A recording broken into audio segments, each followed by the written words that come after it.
In this video, I want to give you a formula for making your hero really compelling. I was inspired by seeing a video on YouTube which said something like how to make your villain truly horrible. And I thought, no, that's not the way to go. For real drama, you have to make your villain good and your hero flawed. So I want to give you a simple formula, which I call hero growth formula, to show you how to do this. And to demonstrate it, I'm going to invent an imaginary new James Bond movie called Yesterday Never Dies, in which Bond and his old nemesis Blofeld meet much later in life when Bond is on the scrap heap of life and in semi-retirement. So welcome to another installment in my series on how to write your novel using that most unlikely of writing implements, a round Oxford bus ticket.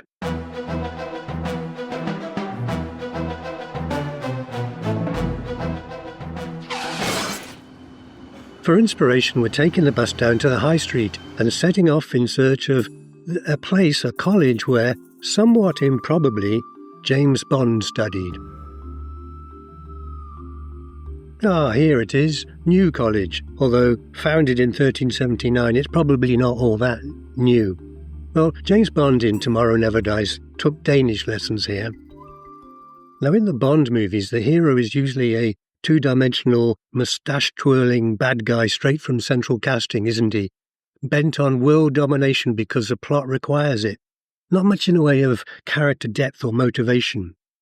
Well, we're going to change that. But before I can give you my special hero growth formula, we first need to ascertain what is the point of the villain. Why do we need one? What role does the villain serve? In horror movies like Dracula, for example, the villain is just there to thrill us, to frighten us and entertain us. But in stories with more ambition, the villain serves a deeper purpose. He forces the hero to change, to grow, to heal the wound on his soul. Because every hero starts out with this psychological flaw, normally acquired before the story starts. And from this flaw, he derives a lie, a belief system, which determines his life but makes him unhappy. The author K.M. Weiland calls this the lie he believes. And the villain or antagonist, probably better, helps here because the antagonist forces him to confront this and ultimately escape the clutches of the lie. And the antagonist does that because he embodies the very characteristic that the hero needs in order to grow. So here's my hero growth formula. Ghost plus lie confronts antagonist with missing desirable trait equals change and redemption. So let's apply it to Bond. Now, according to Wikipedia, Bond was expelled from Eton College for some misunderstanding with one of the maids.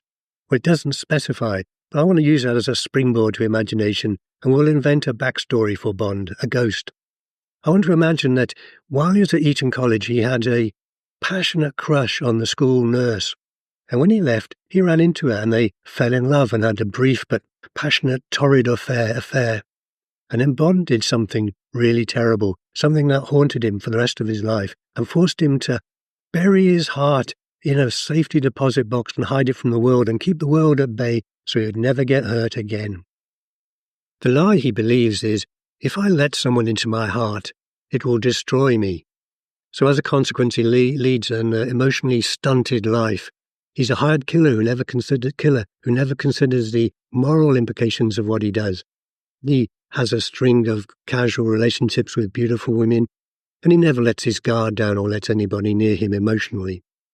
And the story begins, we find him in his cottage in the south of England, wrapping crockery and newspaper. He's old and bitter and aching, and he's moving to a cheaper house, and he notices that one of the newspaper cuttings is a story about a woman who drowned at sea off the English seaside town of Sandcastle-on-Sea. And he looks and he notices the photo, and it stops him in his tracks. It's her, the old school nurse, Maisie Trueheart. And he looks at it and tears fill his eyes, and he realizes he's never cried since he was a child. And just then he gets a call from M at MI6. Apparently Blofeld has resurfaced. He's running a children's orphanage in Lincolnshire, and they think this is a front for an operation in which he creates the terrifying thingamajig machine, which will throw the Earth off its axis. And Bond is given the task to go and find him and kill him, and he's given an attache case containing £1 million. Well, it seems just like another job.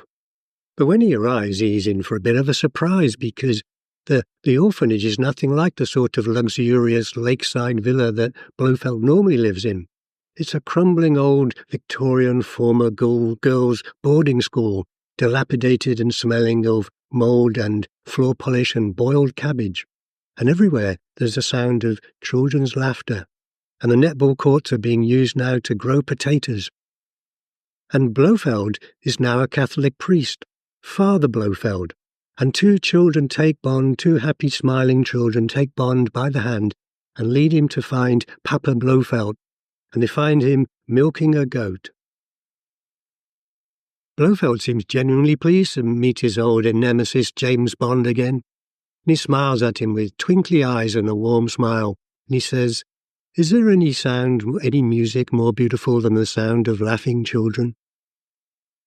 And he says, "I know why you're here, James. You've come to kill a ghost. The Blofeld you knew died many years ago. And as for this thingy-bob machine or thingy-me-jig machine, where would we keep it? I'd be happy if I could just get the heating to work. No, James, I've moved on from the world domination business. The hours are too long." And James says, "Well, what business are you in then?"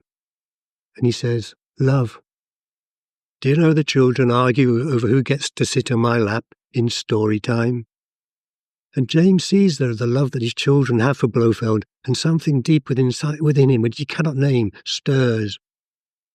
And Blofeld says, "You never had children, did you, James?"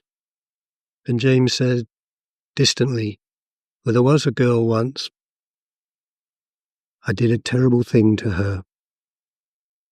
Later they go for a walk along the river, and Bond's professional training kicks in now, and he realizes now is the time, and he reaches into his pocket for the gun, and his finger finds a trigger, and just then Blofeld clutches his chest, and he falls to the ground. He collapses, and then he falls into the river. He's had a heart attack. And Bond hesitates and then jumps into the river to save him. He grabs him and drags him back onto the riverbank and administers CPR, and then calls for an ambulance.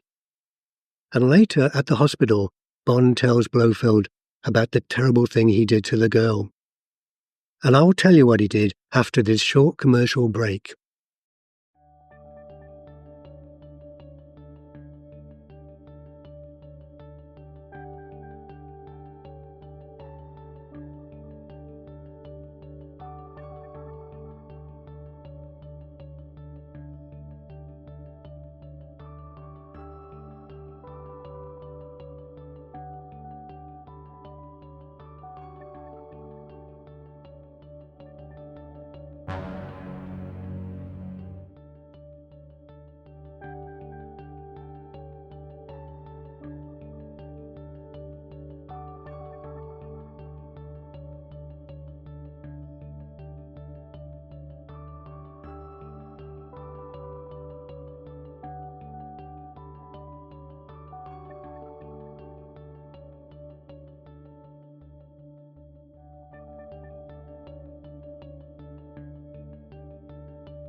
Bond takes a taxi to the hospital, and he finds in the car park all the children from the orphanage are kneeling and praying for Papa Blofeld.